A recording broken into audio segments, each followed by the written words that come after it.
And then in the world, we have a picture in 2 Timothy chapter 3.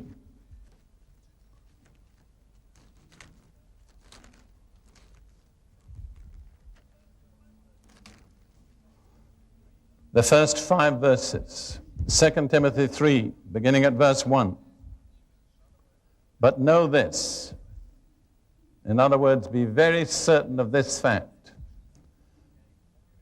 that in the last days, that's again the period before the close of the age, perilous times will come. And in the margin of this particular Bible, it says times of stress. And that's remarkable because, stress is one of the new words that everybody uses. But 40 years ago, people didn't talk about stress. They weren't aware there was such a thing as stress. They just went about their way. All right, now why are there going to be perilous times? The root problem is the degeneration of human character and conduct. That's what causes the danger. And Paul then gives a list of 18 aspects of human behavior that will be very conspicuous as we near the close of the age. I'll just read the list quickly. For men will be lovers of themselves, lovers of money, boasters, proud, blasphemers, disobedient to parents, unthankful, unholy, unloving, unforgiving, slanderers, without self-control, brutal, despisers of good, traitors, headstrong, haughty, lovers of pleasure rather than lovers of God. There are actually 18 moral or ethical defects. And I would suggest to you that almost all of them are conspicuous in our contemporary culture. And really the root problem is what people love. It begins with love of self and love of money and ends with love of pleasure. And I would say if you take the culture of Europe today, including Britain, those are 3 of the main elements that direct people. Love of self, love of money, and love of pleasure.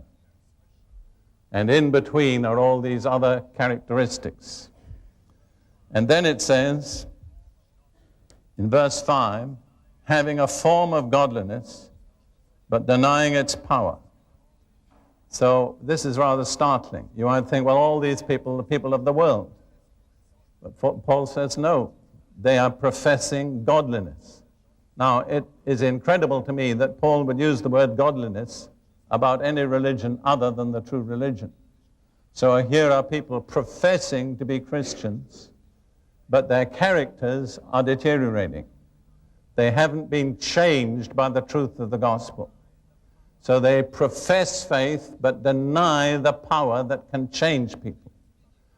And if I were to choose just one word to sum it up, it would be selfish.